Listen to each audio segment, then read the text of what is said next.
Olá, eu sou Gustavo Carreri e esse é o PDV.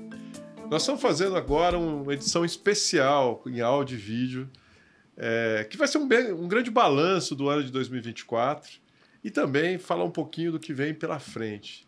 Para isso, nós convidamos dois amigos e dois especialistas em varejo e tecnologia. O Fernando Gibotti, que é CEO da Rock, CRM e Ciência do Consumo. Bem-vindo, meu amigo. Muito obrigado pelo convite, Gustavo, Sidney, é muito bom falar com vocês. E eu fiquei bastante impressionado com o último podcast, né? Muitos varejistas comentando, gostando do conteúdo. E é muito bom de saber que a gente pode, de alguma forma, contribuir com a reflexão das pessoas aí que estão transformando o nosso varejo. E o outro convidado é o meu amigo de Ribeirão Preto, Cidinho Calil, que é CEO da Socin, uma empresa de tecnologia para varejo, para supermercado. E o Cidinho tem muitos anos aí de história 30 anos. 30 anos? Só na Socin, mas de varejo uns 40 já. Muito bem. Bem-vindo, Cidinho. Obrigado pela oportunidade. Como o Gibotti falou, compartilhar essas experiências que a gente tem e ter esse bate-papo gostoso entre nós, que é tão difícil na correria do dia a dia se juntar e poder compartilhar. E a gente está sempre aprendendo. Eu com vocês, vocês comigo, etc. E compartilhar também com o público, que agora a gente vai estar em várias plataformas, em todas as plataformas, né? Exato. Então, obrigado pela oportunidade aí. Esse ano a gente teve a oportunidade de fazer algumas palestras juntos, né, em alguns eventos de varejo. Tivemos na Bahia, tivemos em Minas também. Né? Nós tivemos em duas capitais importantes aí. E de agora para frente a gente vai falar um pouquinho de apagão de mão de obra, nós vamos falar de IA, nós vamos falar do uso dos dados. Data is new oil, né? Exato. Que fala, né? As mudanças no hábito de consumo que estão transformando o varejo de uma maneira muito profunda, não só na variedade, sortimento, mas também nos formatos de loja e como a gente está lidando com isso, usando a tecnologia, usando tudo isso que eu falei, IA e tal, e também, logicamente, como a tecnologia pode favorecer, ajudar esses varejistas, esses negócios a trazer melhores resultados. Ok? Vamos lá? Vamos lá. Meus amigos, nesse primeiro bloco, eu quero conversar com vocês sobre o perfil do consumidor em 2024 e também o que a gente descobriu de diferente, de novidade, de curioso. Queria passar essa pergunta para o Gibotti, porque eu sei que ele é um profundo conhecedor dos hábitos dos brasileiros, considerando a imensa base de dados que vocês trabalham. É isso mesmo, Gibotti? Bom, é perfeitamente isso. O que nós percebemos nos últimos anos, que tem se intensificado agora e vai se intensificar ainda mais até 2030, 2035, é uma transformação profunda no nosso país, em questões estruturais e questões conceituais. Então, nas questões estruturais, a gente pode destacar, primeiro, a diminuição do tamanho das famílias brasileiras, que nós tínhamos mais de 4 pessoas por domicílio na década de 80, e nós temos hoje 2,6 pessoas por domicílio, com uma tendência de diminuição. O número de pessoas morando sozinhas, esse é um dado bem interessante. Lá nos anos 2000, portanto, 24 anos atrás, o Brasil tinha algo em torno de 9% dos domicílios habitados por apenas uma pessoa. Hoje são 19% dos domicílios habitados por uma pessoa. Crescimento expressivo. Expressivo, né? 10 pontos percentuais. A mesma coisa aconteceu para domicílios com 2 dormitórios. Nós tínhamos 17% dos domicílios brasileiros com 2 pessoas e hoje nós temos 29% dos domicílios, 12 pontos percentuais. E à medida que nós passamos para domicílios com 3, 4 ou mais pessoas, a queda é significativa. Então nós temos famílias menores, domicílios com menos pessoas e uma população envelhecendo. Para vocês terem ideia, em 2030, nós acrescentaremos no nosso país 21 milhões a mais de idosos a partir de 60 anos e perderemos algo em torno de 8 milhões de jovens de 0 até 14 anos.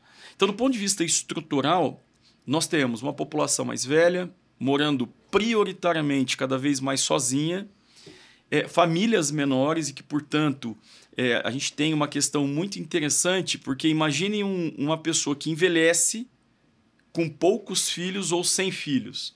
essa pessoa vai precisar de assistência. Então, quem é que vai assumir essa assistência, né, ao longo dessa jornada? E do ponto de vista conceitual, o que nós percebemos é uma sociedade cada vez mais ansiosa, uma sociedade cada vez mais imediatista e uma sociedade que muda alguns conceitos. É o mundo bunny, né, que todo mundo fala. Exatamente. E quais são os principais conceitos que a gente percebeu? A questão dos filhos. Para vocês terem ideia, nos últimos 10 anos, nasceram 8% menos bebês no nosso país. Então, nós temos 8% a menos de nascidos vivos. Por outro lado, nós temos o pet, considerado agora como novo filho. Isso redesenha praticamente todo o ambiente do varejo, né? Só fazendo uma análise bem rasteira do que você acabou de dizer, vai vender menos fralda e mais ração. Exatamente.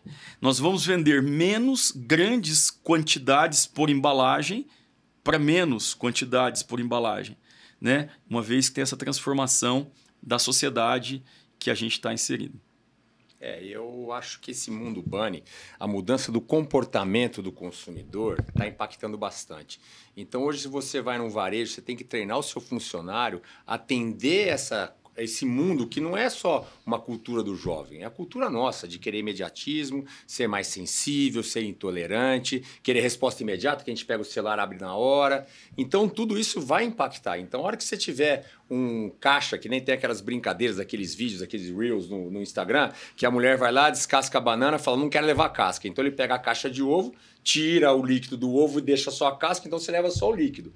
Então, o cara não pode agir assim. Então, o seu funcionário do varejista tem que estar mais preparado para segurar essa mudança de cultura. Tem os wokes, que pode ser intolerante, ter uma briga numa fila porque alguém ofendeu um caixa que é de outra geração, que é de outra cor, outro hábito, etc.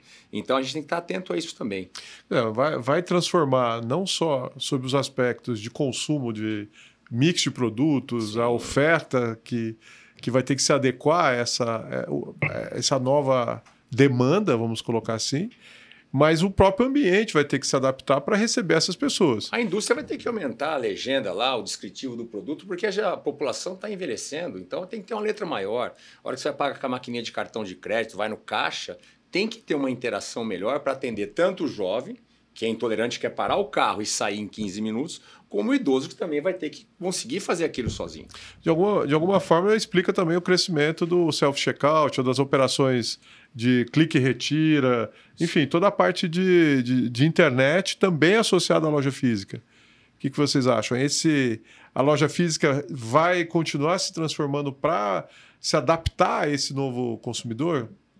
Gustavo, eu tenho a clareza que se a loja física não se adaptar do ponto de vista de infraestrutura, né? Porque uma coisa é um jovem de 30, 35 anos fazer o zigue-zague dos corredores, que é uma cultura do povo brasileiro. Uma outra coisa é você fazer esse mesmo zigue-zague com 65, 70 anos de idade. A gente sempre fala para os nossos clientes que, por mais que a lógica de colocar os estacionamentos embaixo das lojas é extremamente correta do ponto de vista imobiliário, uma rampa de acesso para uma pessoa de 35 anos oferece um desafio. Para uma pessoa de 70, outro desafio. Então, eu vejo adaptações importantes, tanto na infraestrutura física da loja, como no atendimento, como falado pelo Sidney, que eu acho que é fundamental. As pessoas idosas, elas necessitam, não só idosas, mas idosas cada vez mais morando sozinhas e, portanto, carentes de atenção, elas necessitam dessa atenção. E com esse crescimento significativo, principalmente da concorrência digital em plataformas, que é o que mais me preocupa para o varejo físico, o atendimento diferenciado, uma loja adequada, tanto do ponto de vista de checkout, quanto de atendimento, de mix, é fundamental. E só mais um ponto, que também é conceitual, o que nós estamos observando é que cada vez mais a sociedade brasileira, e aqui tanto idosos quanto jovens, estão se preocupando ou iniciando uma preocupação mais profunda com seus hábitos alimentares e tudo aquilo que ele usa no seu corpo. Não é à toa que cada vez mais as pessoas buscam produtos orgânicos, naturais, com baixo glúten, baixa lactose, menos açúcar ou sem açúcar. Quando a gente pensa em higiene pessoal, produtos sem alumínio, sem... O impacto no meio ambiente também. Exatamente. SG, né? Então eu vejo que a loja física ela tem uma sobrevida muito longa, mas com grandes adaptações para os próximos anos. Pensando na jornada, né? A gente fala muito de tornar a jornada mais prazerosa, mais divertida, né? Lúdica, né? A gente ainda tem um momento dessa jornada que é extremamente estressante, que é o caixa, né?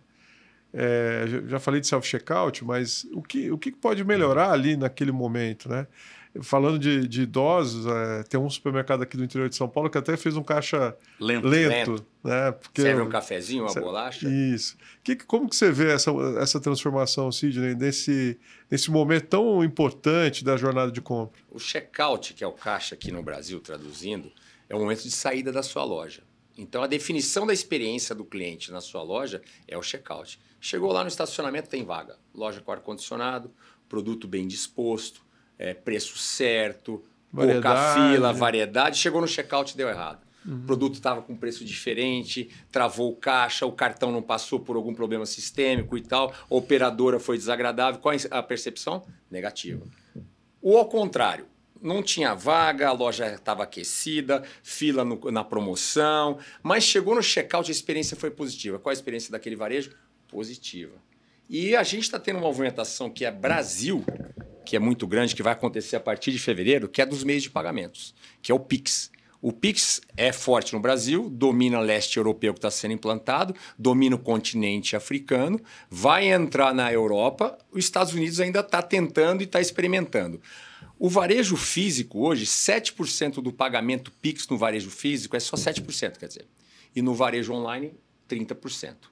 Com a mudança do Pix Crédito a partir de fevereiro, do Pix com aproximação, já com a interface espelhando com o seu banco, vai pular para 30% a 35% o Pix no varejo físico. Essa é uma nova mudança de comportamento também no checkout, na saída, no caixa. Sem dúvida. Agora, será que todos vão estar preparados para isso? Porque tem a fricção nesse meio de pagamento. O idoso tira o celular, vai escanear aquele QR Code, o celular cai da mão ou quebra a tela e tal. Ele vai chegar, a hora que ele chegar perto do meio de pagamento, do tecladinho lá, já vai espelhar a tela dele, pagou e pronto. É muito mais, sem fricção, muito mais simples, muito mais usual, entendeu? A gente discutiu bastante essas questões, acho que no episódio 120 com o Gibotti, né, a gente falou muito dessas transformações.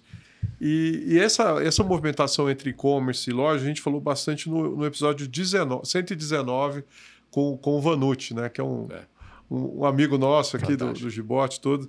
E lógico que os meios de pagamento, ele está associado ali com o checkout, né? Não há dúvida, né? Você acha que a gente ainda está distante de como acontece na China, o meio de pagamento pelo facial? De jeito nenhum, é só o custo da tecnologia.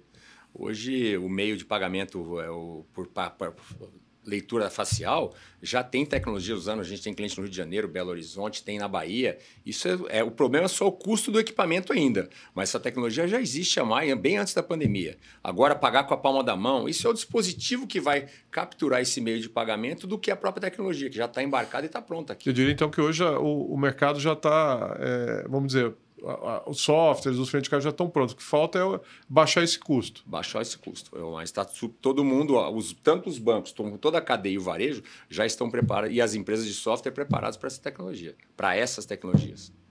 Gente, agora nesse segundo bloco, eu queria falar de um assunto que nós estivemos juntos lá na NRF, esse ano em janeiro, né, em Nova York, e praticamente todas as palestras do Congresso, e se não em todos, pelo menos em mais de 80% dos estandes, tinha lá alguma coisa relacionada com IA. Né? Então, ao contrário do que aconteceu em outros momentos de ser uma tendência passageira, como foi o metaverso, como a gente experimentou isso em 2022, a IA, logo em seguida, já vinha passou a fazer parte da vida de praticamente todos, principalmente por causa do chat GPT. Sim. E de muitos que usam alguma interface de chatbot com bancos, com operadores de telecom ou com qualquer outra empresa que já tenha adotado essa tecnologia. Agora, acho que existe muito mitos, né, em torno desse assunto, existe muita falácia, muita divulgação de coisas até que não são IA, mas enfim, nos concentrando nas verdadeiras. Na prática, Gibotti, começar pelo Gibotti, como que o IA está na sua empresa, que trabalha com grandes volumes de dados, né? Grande volume de transações, né? Como que a IA, na prática, está fazendo com que os seus clientes, enfim, como que o varejo está se apoderando dessa capacidade de processamento de grandes volumes de dados para melhorar a experiência do cliente ou para melhorar os resultados de uma maneira global? Isso é bem interessante. Nós temos uma convicção lá na ROC que os 2 principais ativos do varejo hoje são, primeiro, as pessoas, e aí a gente divide entre clientes e colaboradores, e os dados, né? Porque a capacidade de geração de dados e de audiência que o varejo tem é fenomenal.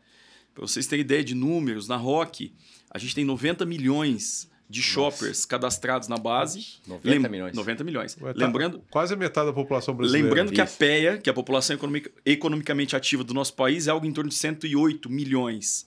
Então, falar com essa quantidade de gente de forma personalizada, de forma segmentada, é muito difícil. Então, como que a IA tem ajudado os nossos clientes? Primeiro, fazendo hipersegmentação, personalização de conteúdo para os clientes.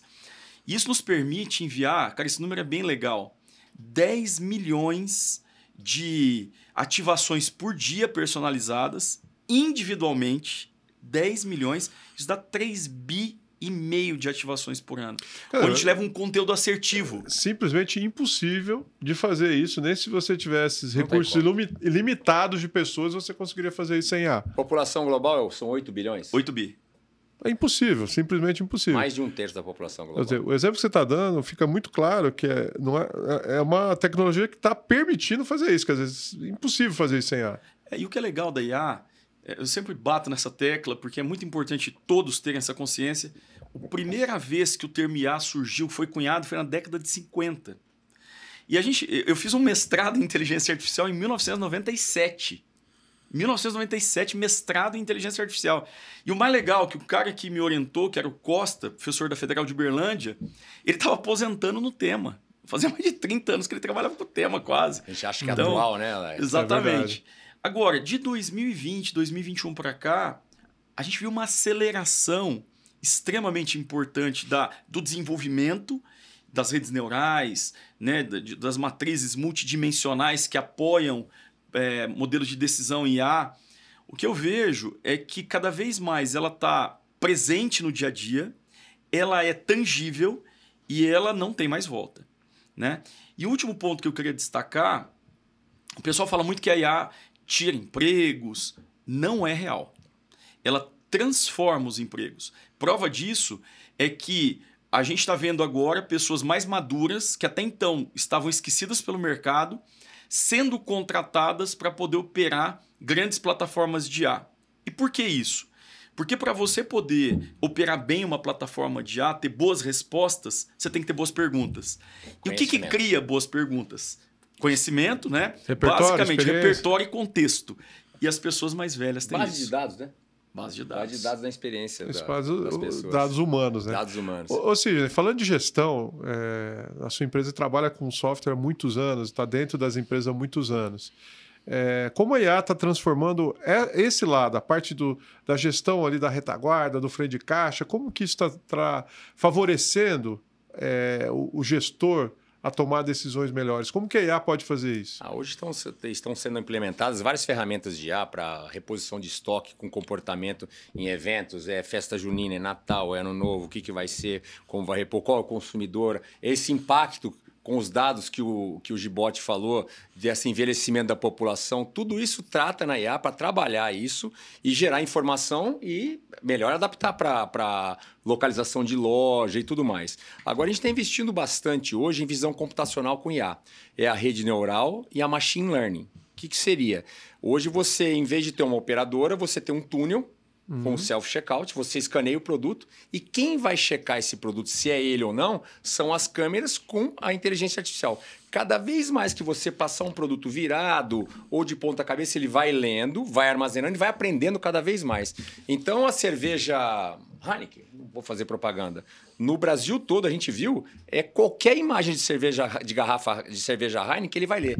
Porque passa tanto, tem tanta frequência no caixa, que essa rede neural já formatou uma experiência até de cor, de embalagem, de tudo mais. Iluminação, se está molhado, se não está. O olho humano, você não consegue detectar 100% de uma diferença numa trama de ralinho de pia. A IA consegue com visão computacional, porque a máquina vai aprendendo. Sem contar que a IA não cansa, não tem... Exatamente. Enfim. Agora, tudo isso é criado por onde? O que é IA? É algoritmo. Quando a gente está lá no Instagram, no Facebook, lá e vendo que teve engajamento, não teve, é um monte de algoritmo interligado e fazendo isso acontecer e trazendo informação de volta. E o que você acabou de dizer reforça a tese do Gibotti sobre o aspecto da IA não destruir empregos. Na verdade, é transformar os empregos. O operador, ele não vai deixar de existir, só que ele vai ter uma função de algo mais importante, que é o relacionamento, é o olho no olho, aquela parte, o calor da relação humana. E, vamos dizer, ser quase como um embaixador, uma pessoa que está ali para receber, para trocar ideias com a pessoa. Em troca disso, ele está abrindo mão de fazer uma tarefa repetitiva, que é pegar o produto aqui, escanear e colocar ali, né? Algo que pode ser realmente substituído por uma máquina, né? A oportunidade que a gente estava falando é transformar essa transação que acontece no varejo em relacionamento. Porque o relacionamento é o que está mais faltando. E é muito mais palpável o relacionamento do que você está falando com o robô. E o robô é criado pela inteligência humana, o algoritmo que nós criamos para ele interagir. Mas o calor humano é muito diferente e não vai substituir. O Elon Musk criando os robôs lá para trabalhar numa loja nunca vai substituir o comportamento de um ser humano. O que nós temos dito é o seguinte, e a gente tem essa também, é uma convicção forte. A inteligência artificial, ela ajuda que as pessoas tenham mais tempo para poder focar no relacionamento. E isso não é novo, né, gente? Lá em 1890, o Dale Carnegie escreveu que primeiro você se relaciona e depois a gente vende. E quando você se relaciona primeiro para depois vender, você sempre vende melhor. Só que, dado esse imediatismo, essa ansiedade da população, a gente está esquecendo de se relacionar. Nós vamos para vendas. Tanto é que o maior poder que nós temos hoje com a IA é direcionar conteúdo de acordo com o perfil de uma pessoa. E grande parte dos varejistas que usam direcionam oferta. Primeiro, conteúdo. Primeiro, relação. Depois, venda. Eu acho que isso é a questão da própria produtividade desse funcionário, que ele deixa de fazer tarefas repetitivas e de pouca adição de relacionamento e passa a ter tempo para fazer o que de fato interessa, que é a relação humana. Eu acho que esse é o resumo do como a IA está transformando as relações ali humanas dentro do varejo. Vamos substituir o cara do caixa para retaguarda, para trabalhar no recebimento, que tem caixas que é perecível, é caro, atender melhor o cliente. E mesmo nós, na nossa produtividade, você falou de tempo, eu vou fazer uma apresentação, uma reunião para minha diretoria. Eu uso IA, o ChatGPT, para gerar minhas apresentações, o conteúdo, depois jogo para outra ferramenta. Ou para sumarizar uma reunião. Ele cria até a cor, o efeito e tal. Isso está me ajudando em tempo. Escopo de projeto lá na ROC, na Socin, a gente consegue muito mais com IA do que o tempo que a gente perdia fazendo isso olho a olho, né? E a produtividade ela vai se transformar, sem dúvida nenhuma, em benefício final para a empresa. Com certeza, já está transformando. E ela sendo mais produtiva, ela vai ter mais capacidade de expandir, né? A gente falava mais cedo sobre a dificuldade que existe hoje. A gente vai falar isso no próximo bloco, de contratação, do apagão de mão de obra que praticamente se distribui em toda a cadeia produtiva. Não falta mão de obra em vários, mas a gente sente mais no varejo, que é um grande empregador no Brasil, isso não é diferente no resto do mundo, que se você aumenta a produtividade, ou seja, se você usa mais IA, você vai ter mais produtividade e isso vai permitir que a loja, aquela rede, continue expandindo. Hoje, algumas redes deixam de abrir loja por falta de mão de obra, ou diminui o ritmo de expansão por falta de mão de obra. Então, na verdade, a IA vai gerar emprego, porque à medida que ela permite que você não está retirando. Exato. E o grande cliente da IA, a gente estava falando, é o governo. Sexta-feira foi o recorde de transações Pix, 249 milhões de transações, se não me engano, e o governo está usando IA para acompanhar toda a linha dessas transações. Quem é o público, por que é bancarizado, aonde é bancarizado, por qual é o benefício que ele está recebendo. Ele pega do final e vai até o nascimento.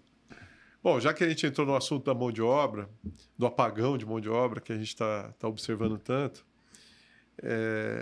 Primeiro que sim, será que esse é o principal desafio, né, do varejo hoje? A gente teve um evento recente em Belo Horizonte e eu me lembro que no café, quando o papo sai no café, é coisa espontânea, né?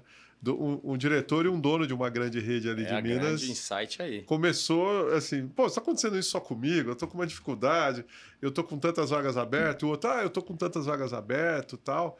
E a dificuldade de abrir uma loja, de conseguir mão de obra, ele tendo que deslocar pessoas de lojas já existentes para lá, enfim, para poder abrir uma loja, imagina. E não só, né, a gente está falando aqui do varejo de supermercado, mas não só no varejo de supermercado, de um modo geral, né? Como que a tecnologia vai nos ajudar a solucionar, ou pelo menos equacionar esse problema? A gente teve, só para citar aqui 2 episódios do PDV, o 112, a gente falou com o vice-presidente de Gente e Gestão do Novo Atacarejo, o Roberto Costa, e aí ele falou um pouquinho da visão dele e como ele está trabalhando para desenvolver isso. E mais recente, o episódio 124, com a Cleide Nakashima, que é do Grupo Amigão. Então, todos os clientes, o Amigão é cliente seu, né, da Rock, e eles falaram muito sobre esse desafio, e com abordagens muito distintas, né? Mas o problema está posto, quer dizer, está aí, né? E tem muito a ver, logicamente, com tecnologia, os caminhos da solução, produtividade, né? Reduzir ali a necessidade das pessoas estarem fisicamente ali e tudo mais. Dessa vez eu vou começar com você, Sidney. Como que você vê, como a sua empresa tem observado isso, ou como você tem visto os caminhos para solucionar esse grande desafio da mão de obra? Com muita preocupação. Até a gente tem um grande cliente em comum, nós e a Rock, que fez uma campanha de aniversário todo ano, está no 4º ano ou 3º ano, em agosto. E até o vídeo, que não tem nada a ver com a tecnologia de formação e capacitação do funcionário que vai receber o cliente, até voltando no primeiro tema, que é a mudança do comportamento do consumidor, o novo consumidor, até isso a gente está fazendo para ajudar o cliente. Por quê? A contratação está difícil, a gente está vendo uma movimentação no Brasil de concorrências de redes varejistas do Acre indo para Belo Horizonte recrutar gerente de loja. Redes do Paraná e São Paulo indo na Bahia buscar formação de mão de obra, entendeu? Pagando um pouco mais e oferecendo outros benefícios de mudar de local, levar família e etc. Então isso está muito difícil. Então, esse apagão, que eu acho até que não é um apagão, é um blackout mesmo, que foi muito pior do que aconteceu na chuvarada em São Paulo, é a preocupação de todos os clientes. E é o desafio para 2025 aí, até indo para o fim, voltando de novo aí. Porque abrir loja hoje, tem clientes nossos deixando de abrir loja, atrasando 1 mês por causa de contratação de mão de obra. Não consegue contratar operador de caixa. Então, daí tem que dar prêmio. Quando você consegue contratar, e o operador de caixa hoje está virando Uber. O que é Uber? Brincando. Hoje você tem um emprego, você pode se cadastrar na plataforma do Uber e trabalhar como Uber, como bico. Então você que não faz nada de domingo, quiser trabalhar de domingo para um varejo, você se cadastra nesse varejo e trabalha só no domingo, que a maioria dos funcionários dele não quer trabalhar. Então, o compartilhamento de mão de obra, além da informação, é uma grande tendência aí. Todo mundo vai ser um Uber aí, tanto na mão de obra como nas operações do dia a dia do supermercado, do varejo em si, entendeu? De novo, a tecnologia não está destruindo emprego, está gerando emprego. De jeito nenhum. E você, Gibotti, o que você pensa? Como que a tecnologia pode ajudar a melhorar essa situação, né? Não deixar o varejista na mão na hora de expandir os negócios? Olha, primeiro uma constatação. Esse ano foi um ano bem intenso lá para a gente de trabalho. E eu visitei no mínimo aí 20 unidades federativas, né? E visita de loja mesmo, né? Chão de loja, entendendo quais são as dores, as dificuldades. Indiscutivelmente, contratação, mão de obra é o tema do momento de preocupação. E se nós observarmos, por exemplo, os Estados Unidos, que foi um dos primeiros precursores da extensão do horário de atendimento das lojas de varejo, eles já começaram a recuar, né, fechando as lojas mais cedo, não abrindo, às vezes, aos domingos, ou abrindo mais tarde, com um período mais curto, exatamente pela falta de mão de obra. Então, o que a gente entende é que, primeiro, toda tarefa que pode, de alguma forma, ser automatizada, deve ser automatizada. Então, já tem casos aqui no Brasil de farmácias, por exemplo, que todo picking de balcão, para atendimento de balcão, é feito por robô, é feito por esteiras, um sistema mecanizado. O que é bacana é que depois que o atendente lança aquela receita ou lança aquele pedido, ele tem ali 1 minuto e meio até que essa sacola seja montada para o cliente final. Ele usa esse tempo, o atendente, para poder se relacionar, para poder vender. Que esse é um tempo bastante produtivo. Não é à toa que as farmácias, nos últimos anos, ela vem tendo um protagonismo extremamente importante na venda de produtos de higiene pessoal, que até então era dominado pelos supermercados. Tem um dado que a gente divulga sempre, que é bem interessante. As pessoas acima de 50 anos, elas param de comprar, diminuem drasticamente a compra de sabonete em supermercado. E não é porque elas deixam de usar o sabonete, mas porque elas mudam o canal, né? O canal da farmácia, que está mais preparado. Então, a gente vê que a tecnologia ela tem que automatizar tarefas para que a gente necessite de menos mão de obra e a mão de obra ela seja utilizada de uma forma mais produtiva, mais valorosa para a companhia. Eu acho que essa é uma tendência que não volta também para trás. Aproveitando esse comentário que você fez, né, da mudança de canal, a gente viu nos últimos anos uma explosão de um canal chamado Atacarejo. Acho que vários varejistas, não vou dizer nem que apostaram, mas eles adotaram esse canal. Algumas até o próprio Atacarejo passou a quantidade de unidades em comparação com o supermercado, né? Tem vários casos desse aqui, tanto no Sul quanto aqui no Sudeste.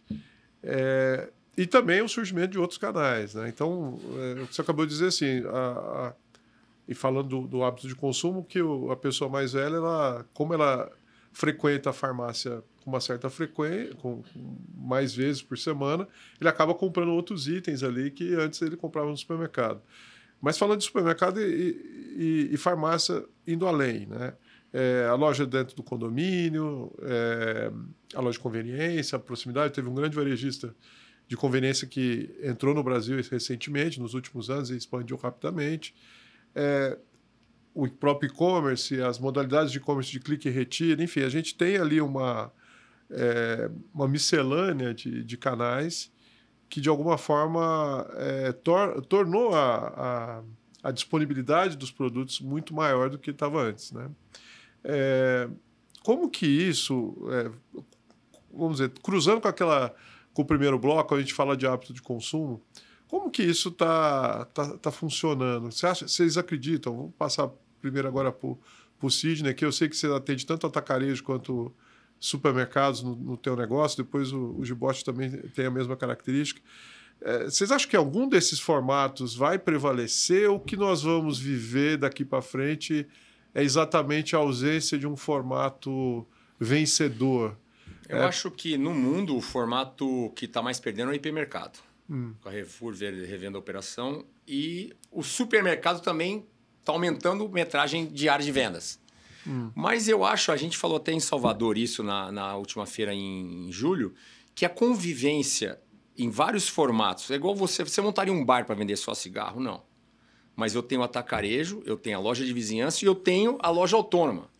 Daí eu perguntei para a diretora da rede lá na Bahia, eu falei, você montaria uma rede só de loja autônoma? Não. Está aí provado a Amazon Go voltando para trás, etc. E os formatos, os multiformatos de loja, eu acho que são muito atraentes. Então, uma compensa a outra numa época de final de ano, a conveniência, a época de festas e tudo mais, entendeu? A época de querer comprar mais quantidade, servir o mercado transformador. O atacarejo, hoje, 74% vende varejo, não vende atacado. Mas tem também o público transformador, o dogueiro, o cara que é do quiosque e tal, que são muito mais atendidos, muito mais rápido, porque antes era só pelo distribuidor. Ele vai lá, ele escolhe, a conveniência para comprar e pagar é muito mais rápida, entendeu? Então, até administrar isso com o e-commerce, administrar todas essas plataformas juntos, é o grande desafio aí para 2025, 2035, 2055 e sei lá quando mais. E a gente voltando a brincar aí de NRF, a feira de Nova York, que é as tendências do varejo, 2013 o varejo físico ia morrer. 2015 era o e-commerce. 2016 é a multicanalidade, omnichannel. 2017 o que acontece? O varejo físico é a tendência. Volta a ser. Então, tem que aprender a conviver com todos esses. Eu ia falar exatamente isso. o consumo é tão dinâmico, a gente não pode esquecer que a loja está lá porque tem alguém que compra. E se nós compreendermos claramente esse comportamento, a gente vai perceber que a loja predominante é aquela que atende de forma mais satisfatória, mais imediata, a necessidade do público que está no entorno da loja. Isso é muito legal, gente. Quando a gente começa a analisar as áreas de influência, usando inteligência artificial, as áreas de influência das lojas dos nossos clientes, às vezes a gente encontra na área de influência 1, que é a grande responsável pelo faturamento da loja, 55% de domicílios com predominantemente idosos. Essa loja ela precisa se transformar. E a gente já está vendo essa transformação no Brasil. Tem muitos atacarejos virando supermercado. Isso. E tem muitos supermercado virando atacarejo. Hiper virando atacarejo a gente viu muito. Né? Cara, mas o supermercado virando o atacarejo virando supermercado. 15, 20 anos atrás, quando eu falo virando, é no sentido de trazer mais serviços, oferta, né? Trazer mais... 15, 20 anos atrás era impossível nós imaginarmos um atacado, um atacarejo com um bom FLV. Ou com açougue. Ou com açougue, com cortes, né? Com transformação da carne. Cada vez mais isso é comum. É muito comum nós termos hoje atacarejo com padaria. Isso. Então, essa transformação, eu vejo que, por mais que a gente ainda tenha as figuras dos formatos, isso cada vez mais se mistura. E complementando o que o Sidney falou, está todo mundo operando em todo... A maior parte dos varejistas estão buscando operar em todos os formatos. E isso é uma coisa bem interessante, porque você acaba tendo uma compensação. A gente sabe que as lojas menores, as lojas de hiperconveniência, elas trazem mais margem, mas a operação é mais cara. E assim a gente consegue equilibrar para que o varejo continue firme e lutando aí frente a essas transformações sociais que a gente está vendo. Eu fiz uma pós-NRF o ano passado e eu brinquei que foi aquele ano que o Oscar deu o prêmio para aquele filme Tudo ao Mesmo Tempo Agora, né? E eu brinquei com essa frase dizendo que o varejo era assim, né?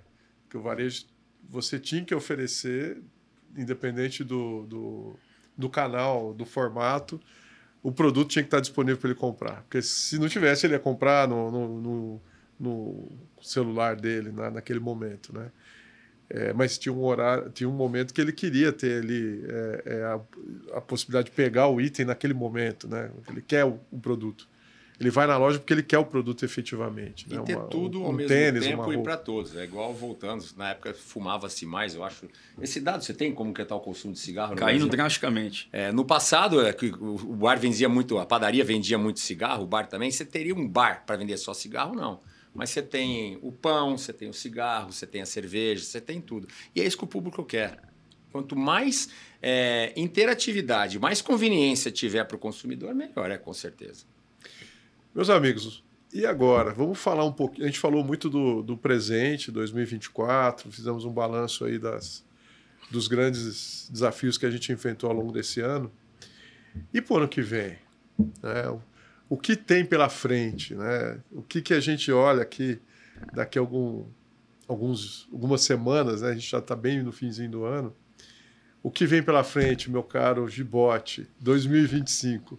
Eu vejo um 2025 bastante desafiador para o varejo brasileiro e para as famílias brasileiras. E alguns dados que ancoram essa minha percepção. Mais de 70% das famílias brasileiras hoje estão endividadas. A gente tem, com essa explosão das bets e dos jogos online, uma perda já estimada em 15% de poder de compra das famílias em lojas de varejo. A gente vê a explosão das concorrências nos diferentes formatos que a gente acabou de falar. A gente vê uma dificuldade de mão de obra. A gente vê juros elevados e muitos varejistas com caixa não suficiente para passar em um período mais difícil.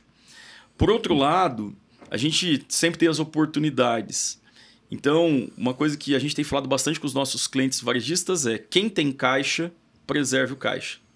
Tem uma máxima na administração que empresa que tem caixa não quebra. E isso é muito forte, é muito verdadeiro. Segundo, eu acredito que usar inteligência de dados para poder tomar decisões mais assertivas. Primeiro, para evitar prejuízo, abrindo lojas erradas, fazendo operações que não dão retorno. E segundo, usar a inteligência de dados para poder, de fato, fazer ações que tragam mais venda e mais margem. E, finalmente, o que eu deixaria assim de um ponto de atenção para o varejista, que verdadeiramente a união, a junção da indústria e do varejo para atender melhor o shopper é fundamental no próximo ano.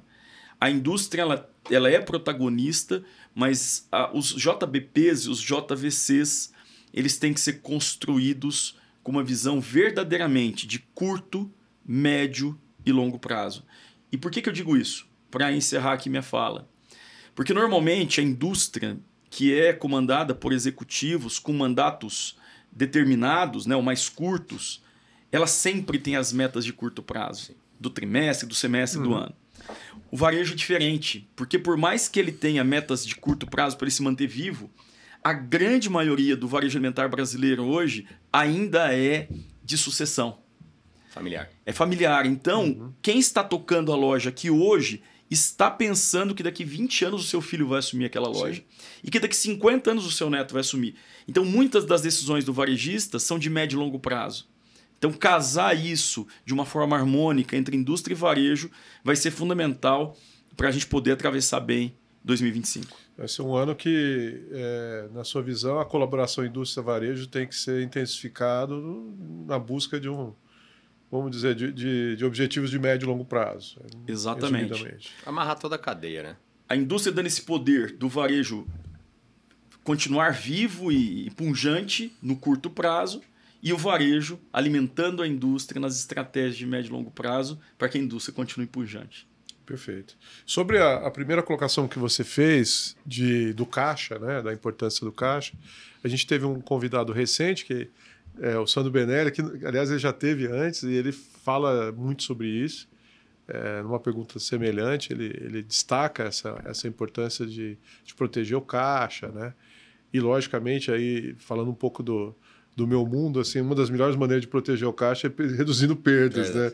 E melhorando a produtividade, né? Então, tecnologia tem que ter esse viés, ou tem que ter esse foco, né? Reduzir perdas e conseguir fazer mais com o que já tem, ou fazer até mais com menos, né? Então, acho que, sem dúvida nenhuma, eu destacaria isso da tua fala.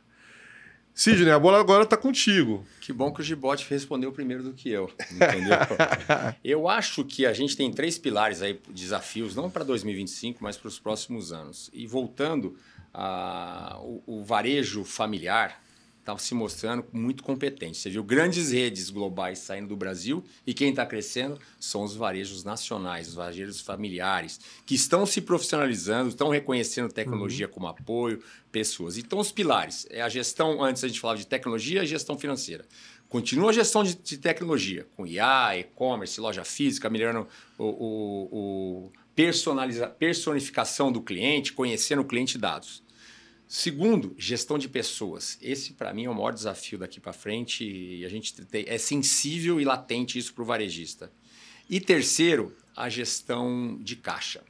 Então, a gente ouvia as empresas familiares antigamente fazer gestão sentado em cima do caixa. O dono senta aqui, o caixa, ele senta em cima do caixa e faz acontecer. Porque nós temos um cenário político, macroeconômico complicado. A gente viu aí o pacote da semana passada, como o mercado reagiu. Vai ter uma escassez de crédito de novo. Os bancos assustam, a notícia assusta, recua. E o pequeno e médio que não tem crédito e tiver endividado, ou vai ter, de novo, uma movimentação de compras de pequenos e médios um com os outros em todos os setores do varejo, porque os grandes já estão muito grandes. Então vai ter essa movimentação aí do médio do interior comprando o pequeno que não conseguiu se adequar, não teve um plano de sucessão, com um grande desafio aí de gestão de pessoas juntos, tudo isso integrado. Agora o desafio é grande. Bom, de qualquer forma, a gente tá convergindo aqui na nossa leitura de que há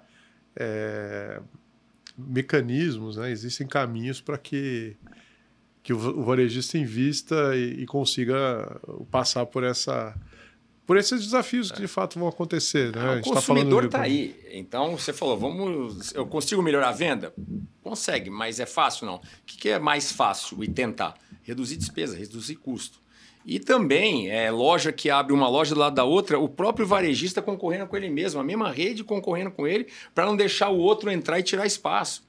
Então, você vê o anúncio aí do próprio Carrefour, que está em todas as mídias aí, reduzindo loja no Nordeste da rede Bom Preço que foi adquirida, reduzindo no Sul também, com a rede nacional, porque não teve eficiência, não deu resultado, vão fechar enquanto é tempo. Porque senão, daí o rombo no caixa fica muito grande. Talvez seja um ano... Por ser um ano sem eleições, por ser um ano de... Também não tem Copa do Mundo, não tem, né, um grande evento esportivo, não tem um grande advento ali que vai acontecer esse ano. Talvez seja... e aí eu estou falando muito da minha visão, né? Talvez seja um ano que as redes vão fazer um investimento maior em produtividade, em organizar a casa, em olhar para dentro. Gestão interna. Exatamente. Melhorar os processos, entender ali um pouco mais. Porque muito provável que a gente está experimentando aí, falando pelo lado positivo, a gente está experimentando vários trimestres de crescimento do PIB, né? A gente não pode deixar de dizer isso. Talvez essa é uma das razões, né, que também explica a inflação, os juros não cair, enfim. Mas eu acho que talvez seja um ano de ajuste, o ano de 2025, no sentido de voltar para dentro e ver, vamos fazer... um investimento também. Fazer as coisas melhor, né? Hoje, dessa semana aí, de diminuição da linha de miséria e pobreza no Brasil. Isso sim, é um outro exemplo positivo. Positivo. Né? Então, isso vai repercutir, né, Gibotti? Sem dúvida. No nosso cliente, no varejista. E lembrando sempre, né, gente? É na escassez que a gente se desenvolve, que a gente encontra oportunidades, que a gente melhora, né? Então, eu vejo que é um ano desafiante, mas que, com muito otimismo aí, vai ter oportunidades grandes para quem estiver atento. Eu queria usar uma palestra, até que eu peguei os cortes lá no Instagram do Nizam Ideias, do Nizam Guanais, que eu achei fantástico. Eu sou o Chief Desnecessary Officer, chefe do desnecessário. Fazer melhor custa caro. Tem que fazer diferente, sair fora da casinha. Porque se a gente ficar tentando fazer melhor, todo mundo está fazendo melhor, só está gastando. Então, vamos tentar fazer o diferente, porque senão não vai fazer a diferença. Muito bom. Bom, a velha, já que é para terminar com uma frase, né? Mar calmo não faz marinheiro bom, né? Exatamente. Muito bem, meus amigos. Obrigado, é bom terminar um ano de podcast. É muito gostoso falar de varejo. Ele é dinâmico, é uma cachaça pra gente. É um vício falar de varejo pra gente. É muito bom, obrigado. É bom falar com os amigos, terminar o ano com os amigos, né? Sempre um Feliz Natal para todos aí, né? Exatamente. E um bom ano aí. E agradecer vocês mais uma vez de estarem aqui com a gente, agradecer a audiência por ter nos acompanhado ao longo desse ano. O ano que vem a gente vai estar junto de novo. Começo do ano temos... Espero que em janeiro a gente já está junto aí na feira, RF, lá na feira em Nova York. Aí. Vamos escutar. E ao longo do ano a gente vai ter a oportunidade de estar convidando vocês e a gente vai rever essas discussões o ano que vem, né? Vamos ver se as previsões do Gibotti, do Sidney se concretizaram. Sempre, logicamente, sim, que a gente está aqui... As positivas, torcendo a favor aí. Sempre, exatamente. A gente...